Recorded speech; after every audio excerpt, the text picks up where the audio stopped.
въпреки че китайците, в съответствие с своята 24-значна доктрина, която включва фразата «Скрийте своите способности», наистина ги скриха, не беше трудно да се види, че Пекин няма интерес да поддържа международен ред, в който американците винаги имат последната дума.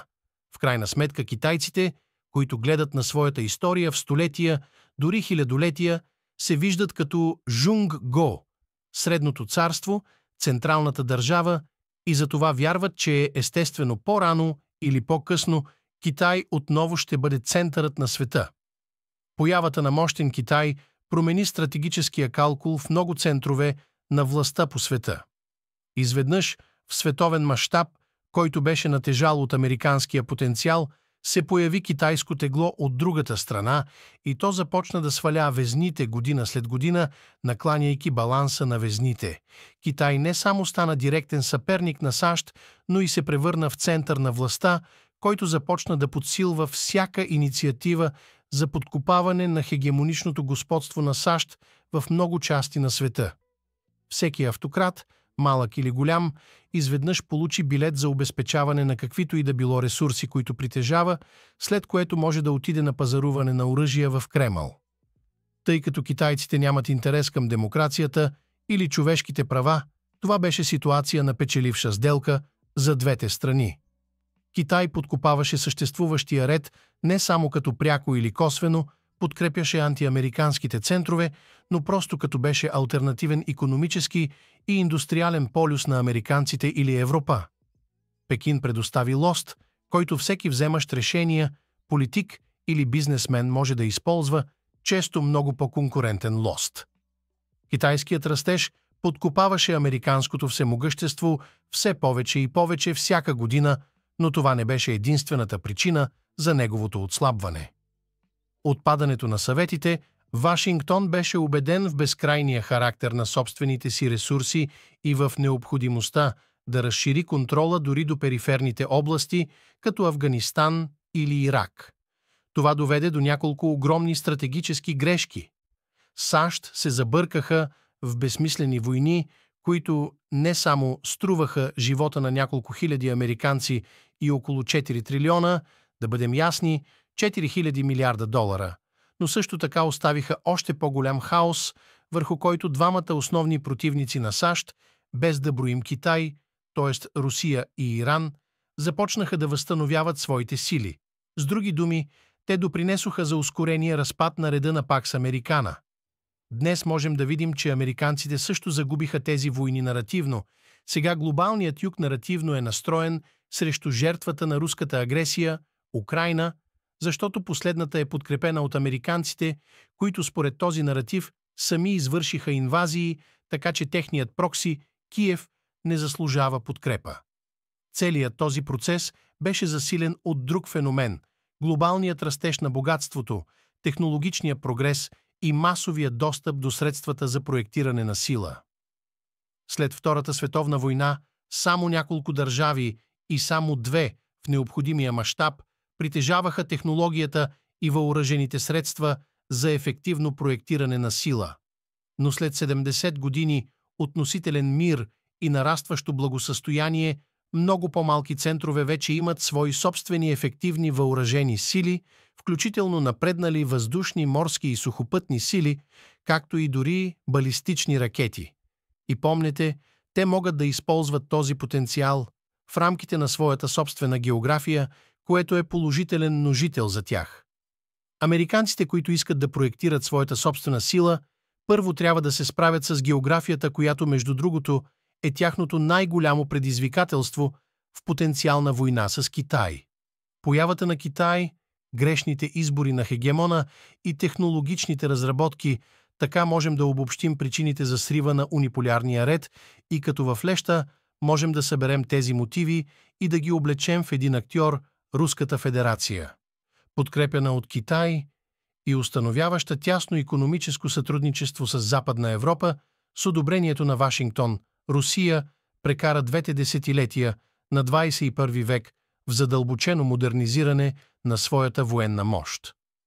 Нейното поле за изпитание беше Близкият изток, или по-скоро неговите развалини след няколко американски интервенции, които с времето се превърнаха в предпочитан театър на операции за Кремъл.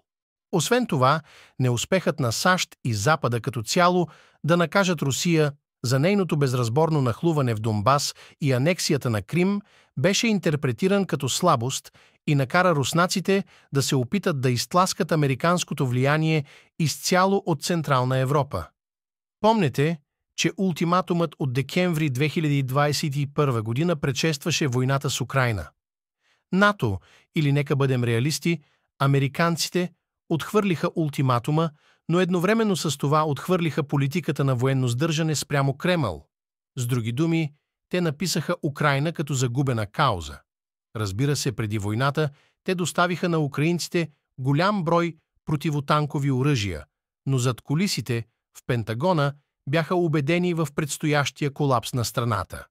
Въпреки че знаеха поне 6 месеца предварително, че руснаците ще нападнат, Белият дом даваше на украинците максимум седмица за оцеляване, както призна съветникът по сигурността на Белия дом Джейк Саливан.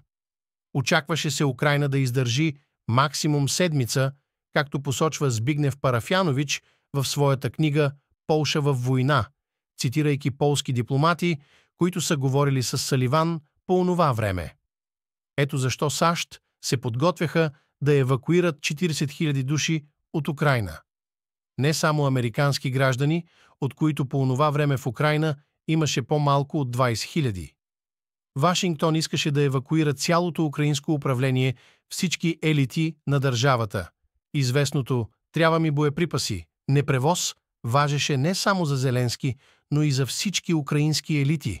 Украинците, според визията на американците, щяха да водят партизанска война след седмица. Какво доказва това? Че системата на Пакс Американа, която украинците, съпротивлявайки се, решиха да се присъединят, се оказа по-силна, отколкото изглеждаше на главния бенефициент и гарант на тази система – Съединените щати. Украинците започнаха да успяват, снабдени с западно оръжие и слабостта на Руската федерация, която показа своята структурна крехкост, когато се изправи пред сериозен противник. Американците можеха да отпразнуват с шампанско. Скоро стана ясно, че Русия няма да завладее Украйна. Москва, ключов партньор на китайците в предизвикването на американския ред, кървеше в украинските степи. Китай не можеше да я подкрепи открито, защото това би било дипломатическо самоубийство.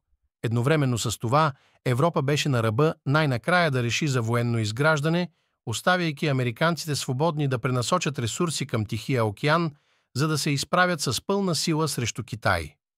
Джо Байден, като видя руснаците да нахлуват в Украйна, можеше тъжно да каже «Пакс Американа е мъртва» и малко повече от месец по-късно, като видя войските на Кремъл да се оттеглят и Западът в настъпление, можеше да каже «Да живее Пакс Американа».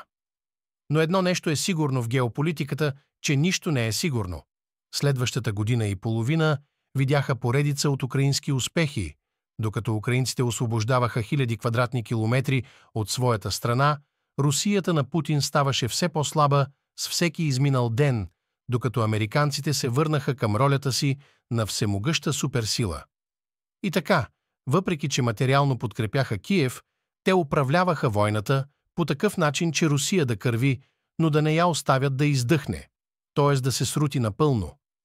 Военната помощ постоянно беше ограничавана и така към времето на лятната контраофанзива украинците все още не бяха видели много от ключовите елементи на бойното поле, включително модерни бойни самолети или балистични ракети с обсег повече от 150 км и също така получиха много ограничен брой модерни танкове.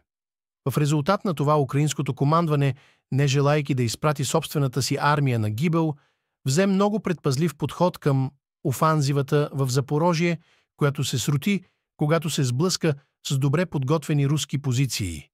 Западната агенда за подкрепа на Украйна също се срути, особено в Съединените щати. С умножаването на вътрешните проблеми и други международни въпроси, конкуриращи с Украйна за внимание, въпросът за продължаващата подкрепа за Киев е под въпрос. Ако Украйна не получи тази подкрепа, е много вероятно украинската държавност също да бъде поставена под въпрос или, в най-добрия случай, конфликтът да бъде замразен.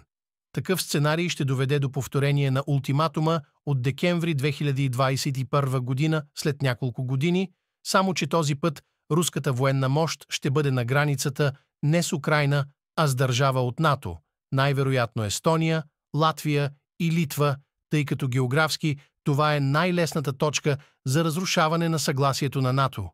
Униполярният момент, който познавахме в началото на века, е зад нас, но можем ли вече да го наречем напълно мултиполярен свят? Руснаците залагат цялата си държава на картата, която може да се срути, ако загуби войната, за да докаже, че пак с Американа е приключила и че всемогъществото на Вашингтон има своите физически граници.